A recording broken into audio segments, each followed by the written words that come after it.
Hola, ¿qué tal? En esta oportunidad vamos a ver un poco cómo plantear una actividad para los alumnos con compuertas, pero la idea es que ni bien se presente la materia de técnicas digitales, sistemas electrónicos digitales o como se llame, ni bien se puedan estar ya definiendo compuertas las funciones básicas, las funciones lógicas básicas, y se alcance a definir, por ejemplo, la tabla de verdad de una NAND. Bueno, en ese caso entonces podemos proponer un ejercicio como para que lo simulen, lo calculen, ya hagan su propio oscilador de relajación utilizando estas compuertas y ya tengan un elemento para que después pueda con eso hacer funcionar otras cosas, más no sea para jugar un poco con algún encendido de LED, cuando no regularle un poco la energía al mismo si lo modificamos un poquito y modulamos el ancho de pulso. Pero ahora vamos a presentar el tema de esta manera. Nosotros tenemos una compuerta, esa compuerta, una 4093, tiene 1, 2, 3, 4 NAND, pero esas NAND son de tipo Smith-Trigger. Ese simbolito que puede aparecer con distintas formas presentado, por ejemplo, este simbolito es el símbolo de Smith-Trigger. ¿Qué significa eso? Bueno, si yo tengo la línea de 0 volt y sobre esa línea de 0 volt hay un valor de umbral donde se va a detectar el 0 y un valor de umbral donde se va a detectar el 1, esto sería en la tabla que tenemos acá, el umbral de disparo positivo, que es lo que estamos señalando acá, y el umbral de disparo negativo, que es lo que estamos señalando acá. Son dos valores de tensión, ambos valores tienen un valor típico.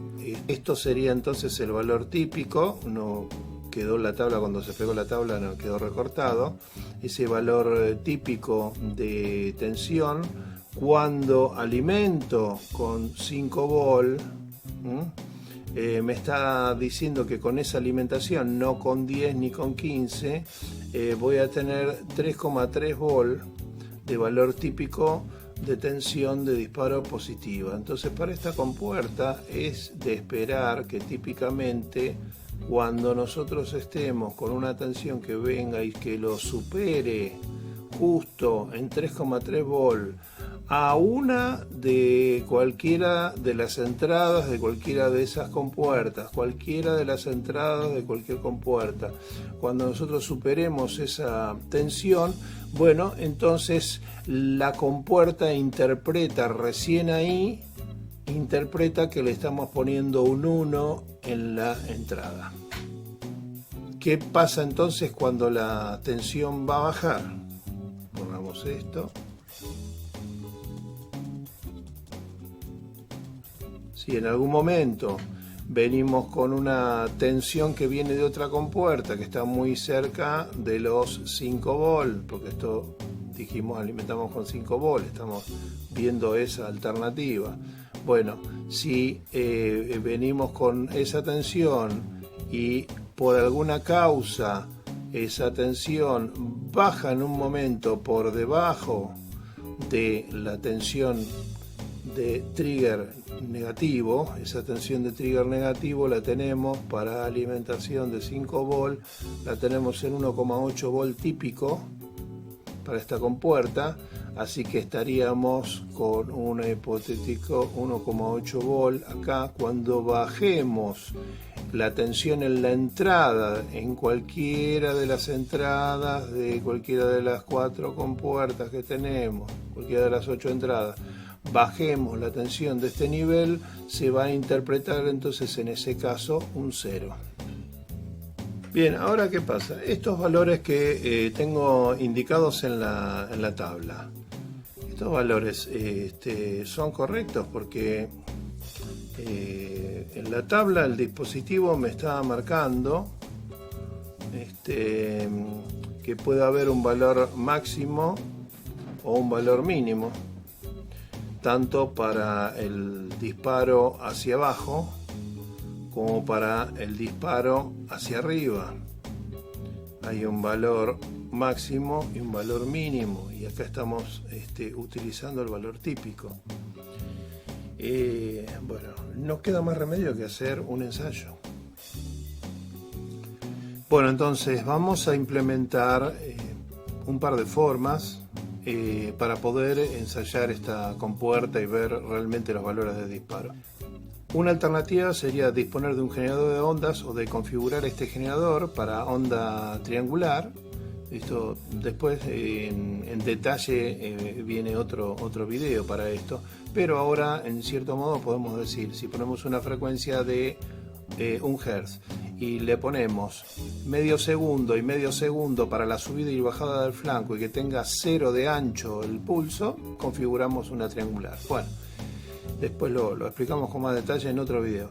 La onda triangular entonces que podemos poner en la entrada de la compuerta tiene que recorrer valores no de esta manera en forma bipolar, sino que tiene que estar corriendo desde 0 volt hasta 5 volt, por favor.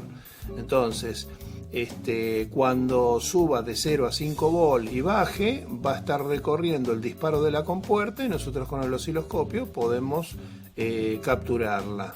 En ese caso, con osciloscopio o podemos, digamos, con osciloscopio, ¿por qué? Porque cuando hacemos la práctica real vamos a tener un osciloscopio para esto. El otro caso es de hacerlo manualmente, de lo cual vamos a seguir explicando. Cuando se hace este ensayo, ¿qué es lo que estamos haciendo? A ver, si yo tengo una tensión de salida y estoy poniendo una tensión de entrada acá, cuando estoy variando la posición del cursor del potenciómetro, y yo grafico esa tensión de salida en función de la tensión de entrada, bueno, la salida se va a mantener en alto mientras yo venga, a ver, si yo vengo con 0 volt, con algo que se considera 0. ¿Qué es algo que se considera 0? Lo que está por debajo de este valor. ¿Qué es debajo de ese valor? 3,3 volt. Entonces, si yo estoy debajo de 3,3 volt de tensión de entrada, la salida va a estar en alto porque 0 de entrada en una NAND con las entradas negadas la convierte en un inversor, entonces 0 de entrada produce un 1 de salida. Entonces la salida viene en 1, viene en 5 volt aproximadamente, es lo que consideramos como en 1 o lo que decimos high, alto, hasta que no llegue a los 3,3 volt. Cuando llegue a los 3,3 volt, la salida continúa en bajo. Pasa, cuando esto ya es tomado como 1, esta salida que inicialmente estaba en 1 va a pasar a 0. Mientras que nosotros estamos haciendo este recorrido con el pote. Pero ese umbral, ¿cuándo es? Cuando estamos en 3,3. Así que estoy recorriendo la histéresis de esta manera. Luego, si estando en 1 bajamos tensión, Bueno, venimos bajando tensión desde más o desde menos de 3,3 hasta que no lleguemos al valor de tensión de 1,5, 1,6, 1,55, el que corresponde a qué? A BT menos, que acá lo está marcando como 1,8. Bueno, hasta que no lleguemos a ese valor, vamos a dejarlo acá indicado como 1,8, hasta que no lleguemos a ese valor, la tensión de entrada baja y recién ahí se considera que volvimos a tener un 0 en la entrada cuando bajamos de 1,8, por lo tanto recorremos el lazo de histéresis ahora para allá. Seguimos bajando, pero ahora la salida quedó en alto. Entonces, todo este tramo es cuando subimos tensión de entrada, pero cuando bajamos tensión viene por acá. Esto se lo llama lazo de histéresis de la compuerta.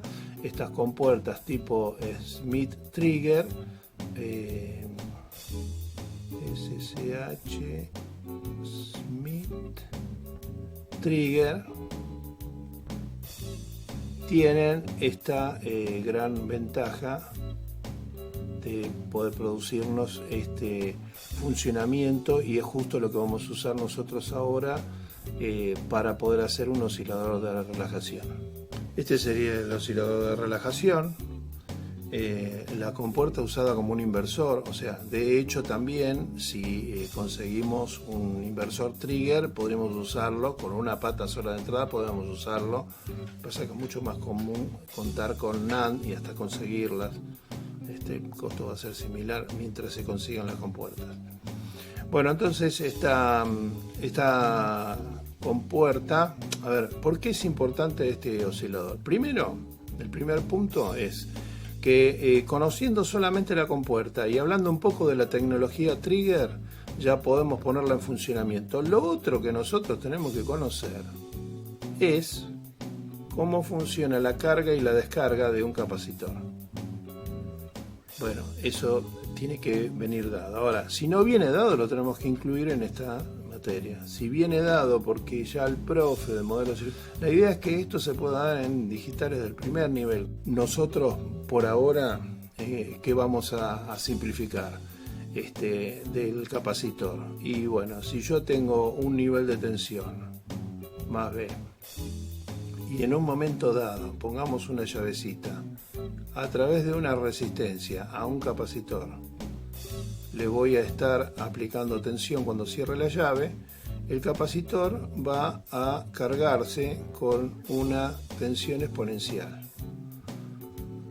Esa tensión exponencial va a ir decreciendo su crecimiento, y esto lo hace de acuerdo a lo que se llama una constante de tiempo RC, que es precisamente el valor de esta R por esta C. Este capacitor, o la tensión en este capacitor, que es lo que estamos graficando acá, cuando el tiempo que corra corresponda al de una constante de tiempo calculada R por C, a ver, pongo un megón con un microfaradio, eso da un segundo. Es decir, cuando llegó un segundo se cargó a un valor de, no de la totalidad del más B, que estaría por acá el más B, este más B que estamos poniendo, sino se carga a un valor aproximadamente del 0,63% del más B. Bien, por ahora es lo que podemos indicar. Obviamente que si el tiempo que le dejamos de carga es mayor, vamos a llegar a otro punto, y en realidad acá, si adivinamos un poco, tenemos el capacitor descargado de entrada con 0 volt y estamos poniendo 0,0 en la entrada, la salida arranca con un 1, un 1 son 5 volt, por lo tanto arranca cargándose este capacitor con una corriente y produciendo esto. ¿Hasta dónde el capacitor se va a cargar? Y si es por el capacitor, se carga hasta que se llega a los 5 volt, más o menos en 5 constantes tau, se considera que está llegando a los 5 volt S más B casi sin error. Pero mucho antes de que llegue esto, cuando llegue la carga del capacitor a 0,63 del más B, no, esto ya ahora no corre. Cuando llegue la carga del capacitor a un valor que corresponda a los 3,3 volt de la BT más de disparo de la compuerta, cuando llegue a ese valor, que puede coincidir o no, normalmente no va a coincidir con el tau, bueno, cuando llegue a ese valor va a ser interpretada recién ahí la entrada como 1, y por lo tanto la salida que estaba en 1 va a pasar a 0. En ese mismo instante es como que al capacitor, con la carga residual que tenga de 3,3 volt, le cambiamos el circuito. Entonces el circuito que ahora va a tener el capacitor para su funcionamiento, ¿cuál va a ser? Va a ser el siguiente. Pero este 1 que tenemos de entrada en realidad son 3,3 volt. La salida conmutó a 0, con lo cual hay muy cerca de 0 volt. Por lo tanto, esta resistencia ahora está a masa, o sea que voy a tener un capacitor que había quedado cargado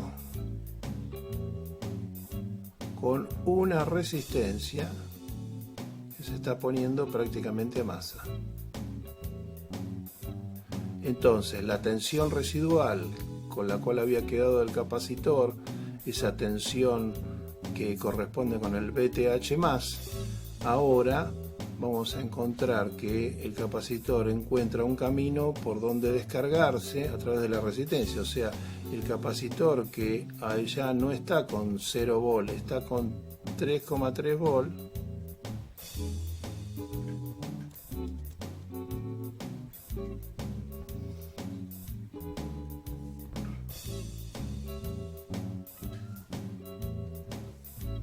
capacitor que está con 3,3 volt ahora encuentra un camino para descargarse a través de la resistencia de este modo, dado que prácticamente esto está a 0 volt, es como si estuviera a masa. Entonces la descarga del capacitor, ¿cómo se practica? Nosotros habíamos tenido que el capacitor se cargaba hasta llegar a los 3,3 volt. Desde 0 la primera vez. Pero ahora desde los 3,3 volt se va a descargar hasta que lleguemos a 1, recordemos acá que estábamos con 1,8. Entonces se va a descargar también exponencialmente con una curva así hasta que llega a 1,8. Cuando llega a 1,8 volvemos a tener 0 acá y por lo tanto conmuta la salida 1. Al conmutar la salida 1 volvemos al primer circuito. Con el primer circuito, ¿qué ocurre? Vuelve a cargar el capacitor hasta ese punto, después se vuelve a descargar y por lo tanto esto genera una señal oscilante en el capacitor de esta manera, pero en la salida tiene la forma cuadrada. Entonces, ¿cómo lo vemos eso? Cuando hagamos la simulación, la primera vez carga hasta los 3,3 volt, la salida se había mantenido en alto y ahí conmutó abajo, se mantiene ahora en bajo la salida descargando el capacitor sobre esa salida hasta que la tensión del capacitor baje a los aproximadamente 1,8 volt y ahí sigue el proceso de carga y descarga, con lo cual este oscilador es prácticamente el esquema general que podemos armar de entrada, ni bien damos con puerta, pero también es la base, es casi, agregándole muy poquito, es casi el oscilador que tienen todos los microcontroladores. Las dos patas de los microcontroladores son prácticamente las dos patas del inversor, y en lugar de se puede colocar un RC y si no se coloca un filtro resonante o un cristal acompañado con otros capacitores. Pero bueno, eso más adelante lo vemos. Entonces ahora fíjense, en este capacitor que tenemos acá, se va a estar dando esta señal. Una rampa exponencial creciente, rampa exponencial decreciente, no alcanza a ser una triangular perfecta, pero el oscilador prácticamente es de onda cuadrada y depende, bueno, de cómo con esta constante de tiempo nosotros pasamos de 1,8 a 3,3 volt y de 3,3 a 1,8. Como la carga del capacitor y la descarga se está dando con los mismos valores, esto nos da una onda cuadrada. Esta sería la fórmula de cálculo para las tensiones.